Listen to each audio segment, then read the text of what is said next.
अस्सलाम वालेकुम प्यारे दोस्तों। नाजरीन, कम इल्मी की वजह से लोग जिन भी हालत में खुद को, अपने कपड़ों को, अपने बिस्तर को नापाक समझते हैं और खाने को, काम काज को हाथ नहीं लगाते जब तक कि गुस्ल न कर लें।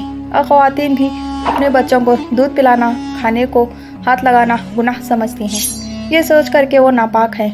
और कुछ औरतें समझती हैं कि गुस्ल के बिना आटा गूंदने से बेबरकती होगी। हालांकि शरीयत मोहम्मदी इस जहालत का रद्द करती है और इस सिलसिले में अल्लाह के प्यारे नबी हज़रत मोहम्मद सल्लल्लाहु अलैहि वसल्लम की बहुत सी सही और मुस्तनद अहादीस मुबारक मौजूद है। हम बिस्तरी कम करने के बाद मर्द या औरत के लिए सिर्फ नमाज, तवाफ और इसके अलावा बाकी तमाम काम करने जायज़ हैं।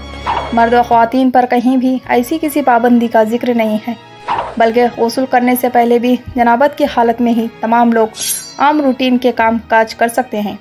रोज़ा रखने के लिए सहरी खा सकते हैं, खाना तैयार कर सकते हैं या फिर घर के दूसरे काम काज निपटाने भी जायज़ हैं। और इसी तरह माँ बच्चों को दूध पिला सकती है और इनकी देखभाल भी कर सकती है। इसकी दलील मौजूद है। हज़रत हुज़ैफ़ा रज़ी अल्लाह ताला अन्हु बयान करते हैं, नबी करीम सल्लल्लाहु अलैहि वसल्लम इनसे मिले तो आप मुसाफ़हा के लिए हाथ फैलाते हुए इनकी तरफ बढ़े। हज़रत हुज़ैफ़ा रज़ी अल्लाह ताला अन्हु ने कहा, मैं जनबी हूँ। इस पर आप सल्लल्लाहु अलैहि वसल्लम ने फरमाया, मुसलमान निजिस नहीं होता। इस तरह की एक हदीस पाक बुखारी शरीफ की हदीस नंबर 283 है, जिसमें हज़रत अबू हुरैरा रज़ी अल्लाह ताला अन्हु फरमाते हैं कि एक दफ़ा मैं हालत जनाबत में होने की वजह से हुज़ूर नबी करीम सल्लल्लाहु अलैहि वसल्लम के सामने होने के बावजूद भी उनसे ना मिला, जिस पर हुज़ूर अकरम सल्लल्लाहु अलैहि वसल्लम ने फरमाया कि मुसलमान हरगिज़ नापाक नहीं होता। हाफिज़ इब्न हजर रहमतुल्लाह फ़तहुल बारी में कहते हैं, इस हदीस में इस बात का जवाज़ पाया जाता है कि गुस्ल जनाबत को इसके वाजिब होने के अव्वल वक्त में ताख़ीर की जा सकती है। और इसका भी जवाज़ है कि जिन भी शख्स अपनी ज़रूरियात पूरी कर सकता है। उम्मुल मोमिनीन हज़रत आयशा सिद्दीक़ा रज़ी अल्लाह ताला अन्हा कहती हैं कि रसूल अकरम सल्लल्लाहु अलैहि वसल्लम जनबी होते और पानी छुए बगैर सो जाते, फिर इसके बाद उठते और गुस्ल फरमाते।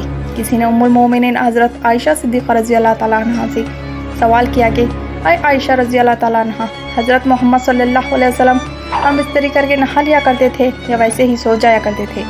उम्मुल मोमिनीन हज़रत आयशा सिद्दीक़ा रज़ी अल्लाह ताला अन्हा फरमाती हैं कि नबी अकरम सल्लल्लाहु अलैहि वसल्लम हम बिस्तरी करके वैसे ही सो जाया करते थे। जब मुअज़्ज़िन रसूल फजर की अज़ान देने के लिए आता तो हज़रत मोहम्मद सल्लल्लाहु अलैहि वसल्लम गुस्ल करके जिस्म को खुश्क करने के बगैर ही मस्जिद में तशरीफ़ ले जाते और नमाज फ़जर की जमात करवाते। और इसमें घर में आप सल्लल्लाहु अलैहि वसल्लम की आवाज़ सुनती रहती थी। फिर आप सल्लल्लाहु अलैहि वसल्लम रोज़ा रख लेते थे। किसी ने हज़रत आमिर रज़ी अल्लाह ताला अन्हा से पूछा, क्या ये रोज़ों के महीने में ही ऐसा होता था कि आम मामूल में यही हुआ करता था? हज़रत आमिर रज़ी अल्लाह ताला अन्हु ने फरमाया कि रोज़ों के अलावा भी ऐसा हुआ करता था। उम्मुल मोमिनीन हज़रत आयशा सिद्दीक़ा रज़ी अल्लाह ताला अन्हा से मरवी है कि आप सल्लल्लाहु अलैहि वसल्लम हम बिस्तरी करने के बाद सोने से पहले गुस्ल करते थे। उम्मुल मोमिनीन हज़रत आयशा सिद्दीक़ा रज़ी अल्लाह ताला अन्हा जनाबत की हालत में जब सोना चाहती तो आप रज़ी अल्लाह ताला अन्हा अपने शर्मगाह को धोते और नमाज जैसा वज़ू करते थे। रसूल अकरम सल्लल्लाहु अलैहि वसल्लम ने सोने से पहले वज़ू करने और अपनी शर्मगाह को धोने का हुक्म दिया था।